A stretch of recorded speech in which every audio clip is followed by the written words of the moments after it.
Yeah, at this time of year, there's a lot of things that are going on behind the scenes. Everybody's trying to figure out ways to make their team better.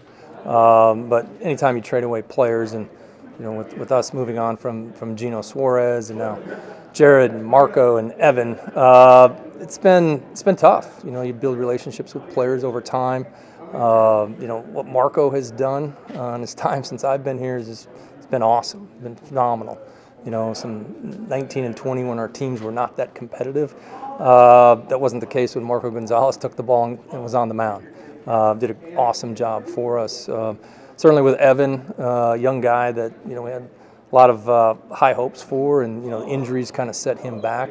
And as I talked to him after the trade was done, sometimes players just need a fresh start in other places. And certainly with Jared, kind of seeing his evolution as a major league player, and the season he had last year when I thought he really kind of turned the corner.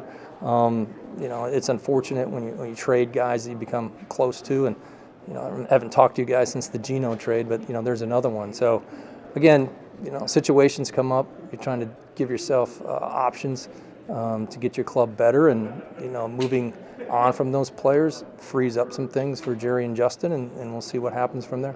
How did you get to this point with Jerry? Why did it make sense this time to trade him? I don't know. There's a lot that goes into those things, and I think if you look at the trade and kind of where our team is at as we try to build it out going forward into 24 and 25, is you needed some flexibility, and that's what probably forced the trade as much as anything. I say all that, and you guys know me, you've been around me enough. It's about focusing on getting better. Certainly we've got a really good core of players, got good young pitching, center fielder, shortstop, catcher, first base. We've got really good players. We need to add to that, and hopefully we can continue to work this offseason and add to our core. Jerry made it clear that you guys intend to do that, but by subtracting so many pieces at this stage of the offseason, does it feel like you're in a little bit of a vulnerable spot now that you do need to go at, and there's a lot riding on what you're able to add? There is. I think as you go into an offseason, everybody has limitations on the resources they're going to be and how much money they can spend, but we do need to add to our club. I talked about the core that we have, and which we really like. We've got a ton of pitching, and we don't want to lose any of that or lose sight of who we are there, but we need to add offense. There's no question about that. Let's go with Jared. Do you ever, you know him, he's Wisconsin kid, you guys have a lot in common. I love his intensity. Do you ever go back and kind of think, hey, we second guess anything you did with him to get him? He did all the work this last offseason, but there's such talent there. Do you ever say, oh, if we had just done this, maybe it would have happened faster or anything like that? You've had a lot of time. I think it's a fair question. I think with players, they progress and they mature.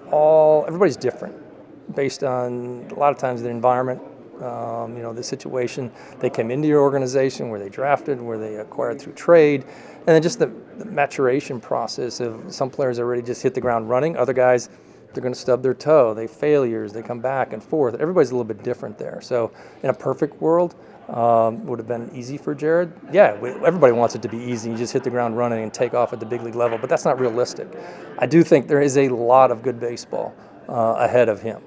Very productive. The talent, the skills, they're all still there, and he's young.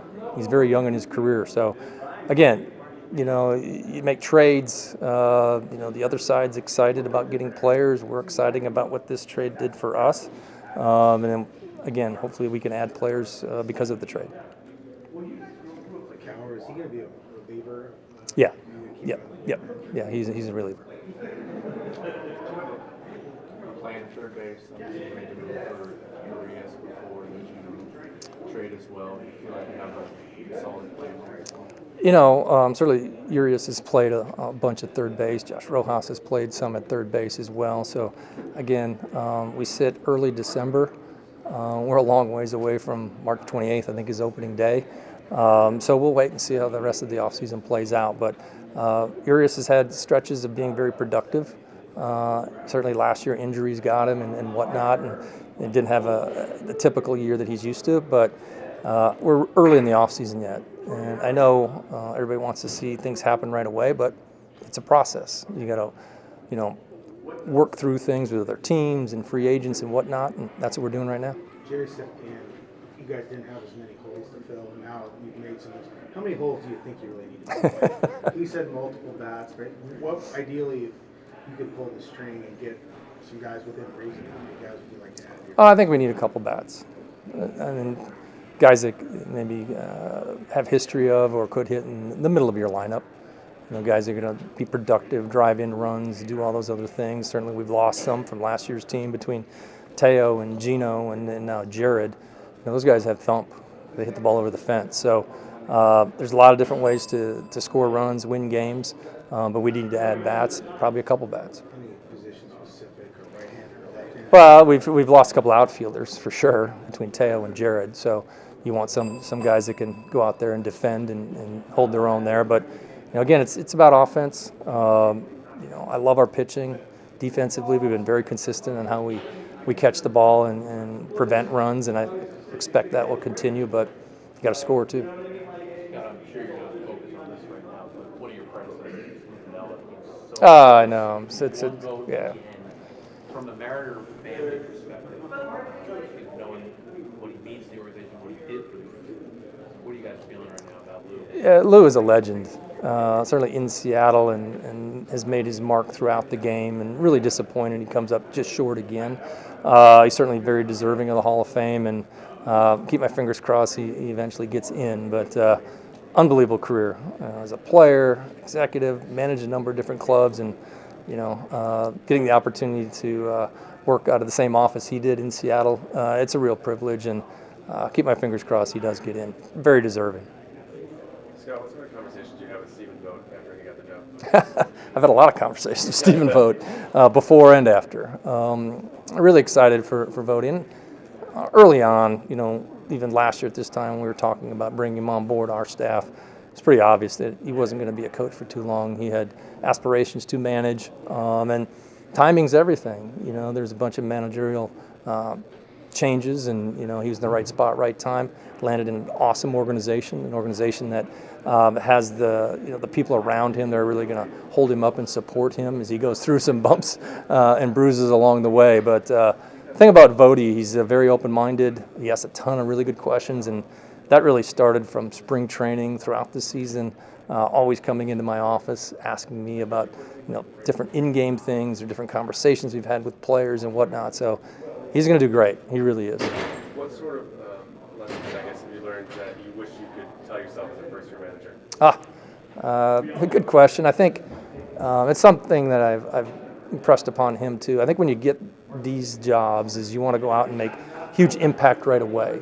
And oftentimes you want to do it hands-on because you have come from just coaching or maybe a player development background. And I think in this job, you really need to rely on the people around you, the coaches around you, and allow them to go out and do their job. And maybe I didn't do a great job of that early on. I think now that the staff that I have around me, and I can't speak to his staff, I don't know his guys, but the group around me, I really entrust in those guys, try to empower them as much as I can. And I talk about it all the time, how much I've learned from those guys. These are younger guys that maybe have a different look at the game, and I'm learning from them, and hopefully they're learning a few things from me along the way. So maybe different perspective than I had 7 or 8 years ago. Scott, saying goodbye to Gino, you also say goodbye to the clubhouse leader. Marco also had a loud voice in that clubhouse. Seawald last year too. Who do you kind of look at as your clubhouse leader going forward? Well, I think we've got a number of guys. I talked about our core players before, and for me, it's our shortstop. We've certainly got big-time leadership ability in JP. We saw what Cal Raleigh and the voice that he's carrying in our clubhouse is huge. As Julio continues to mature, he's going to be one of those leaders. And Robbie Ray is a big leader on our pitching staff. As some of those guys, as those guys help out some of the younger players that we have as well. So leadership is huge amongst our players. I will say I think our group understands what our standard is, and they all buy into that. And I think once they clearly understand, now other guys can step up and lead to maybe some new guys that will be coming in our organization or are just coming in right now. So leadership is big. Players always listen to players more than they're going to listen to coaches. So those guys having a clear idea of what's important to us and how we go about winning, I don't see that changing a lot. The voices will change. But JP is certainly capable, as is Cal, and Julio's coming in that regard as well. I think you mentioned that earlier in the season, but when you bring in new players, you want them to fit in or they're gone. I mean, have you impressed upon Jerry and Justin, hey, look, the guys you're going to bring in, they have to meet that standard right away. They have to embrace kind of what you guys are about. I mean, you might not know it, but how important is that? I think it's really important. I think as you go through whether it's the vetting process on free agents or trades, you're talking to different people in the industry. You're trying to learn as much about those players as you can before you acquire them. And a big part of that is, do they fit? Do they fit culturally? How are they going to fit into our environment? And there's a lot of ways to get that information. So we're doing all the vetting we can on players we bring in, because you want the guys hit the ground running and feel comfortable right away that they will buy into what we believe in. Before Steven left you were going to shift into a bench role, move Tony to the bullpen. Where are you at with your coaching staff now? I know you want to add another coach to the mix. Where are you at? Yeah, we've gone through a bunch of interviews. We've actually offered jobs to a couple guys. They have accepted. I can't announce that yet. It hasn't gone through all the HR stuff, but we are really close to announcing that. I'm really excited about the new hires, the new guys that will be joining us. They've got different experiences, and it'll really help us on the offensive side. That's where you're seeing the adjustments. So whether it's a bench coach role and another hitting coach role, I think it'll be well received by our players, and I'm excited for those guys to join our group.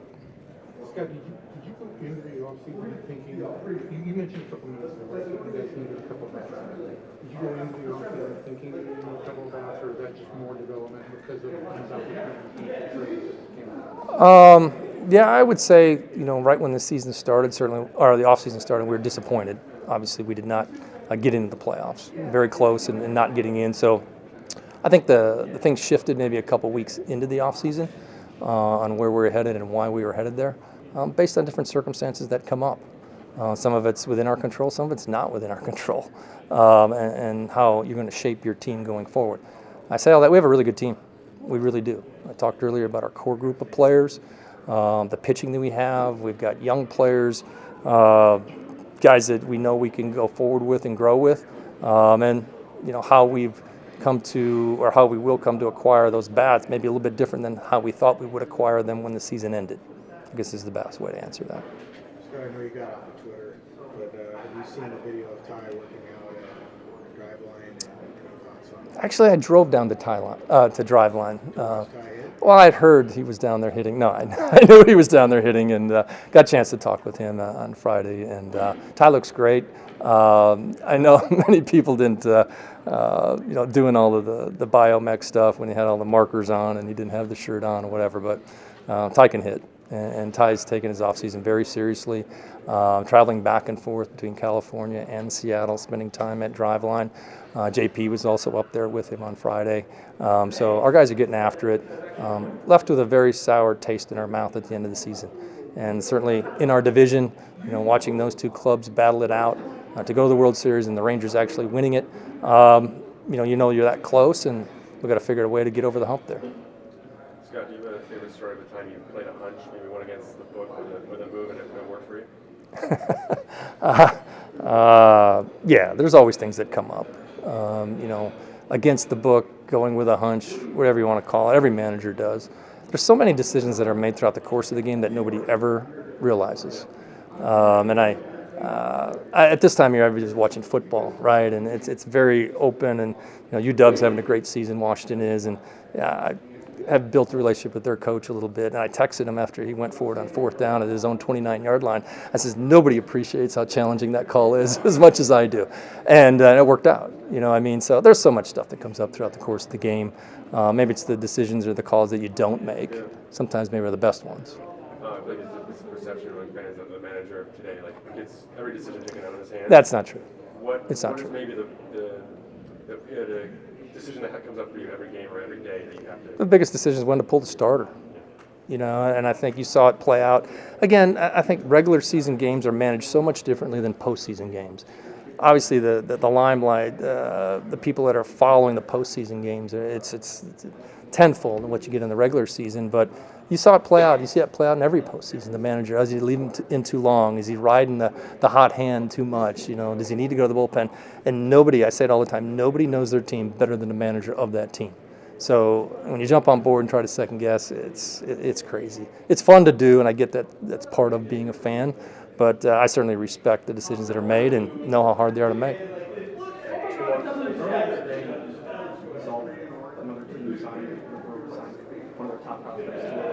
Yes. A couple of years ago with Julio. How beneficial can that be for a young player to have something like that short of them to worry about it? And for the team as well, knowing that player's here.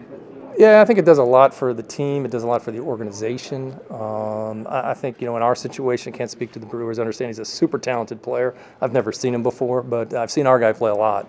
I think there's certainly the security that brings to the player where he can settle in and focus on just being the best player he can be, maybe, and not get caught up in maybe trying to meet expectations where it's tied to the contract. The contract is done, okay? And I've often talked about players going through different stages in their career. It's about getting to the big leagues, and it's about getting established, and it's about making money. And it's somewhere along the line winning comes in. But when you've taken out the first three and you're that talented, and I know with our guy, with Julio, it's about winning. He shows up every day. What can you do to help the team win? And being as young as he is and as talented as he is, he can impact the game in so many different ways. I think the contracts are really beneficial for the team. And certainly, there's not too many young players that are going to turn down an opportunity like that. So it's good. It's good for baseball. The very beginning, but you guys have cleared a lot of salary in the last little bit. So you're understanding that you're clearing salary to cut payroll, or because there is a move coming that will bring some of the salary back? Well, I mentioned earlier we need to add some more offense to our team. So hopefully the salary that we have cleared allows us to go out and whether trade or sign a couple maybe free agents to help out there. That's where we're headed with it. So I don't do the books. I coach the team, but that's my understanding is that we need to get better. We don't have our lineup is not complete right now, and have the ability to compete with the teams in our division as we stand today. I say all that we have a really good team, but it's early December. It's not early April. Scott, you talk to the fans often. You say, hey, come out, support this team. Like right now, fans are a little skeptical. Yes. Where you guys are at. What is your message right now to fans as you try and move forward and going into the season? Right now, there's a lot of skepticism. There is a lot of skepticism, and I think looking at our club, expectations have risen dramatically over the last couple of years on our team, and I said it last year. That's a good thing. We do have a young team that's exciting. We do want to take the next step to win, and again, we're trying to do the best with the cards that we've been dealt, I guess is the best way to say it. And I say all that, and the two other teams, I talk about the Astros and the Rangers and what they've done. They're certainly, their payrolls are higher than us, but at the end of the day, when you line up and play, nobody checks the paycheck. We just got to figure out a way to beat them. And like I said, I love our young pitching. I love the core players that we have. We do need to get better. There's no question about that. And I'm hoping over the next few weeks, we continue to add. All right. Thanks, guys. Mm-hmm.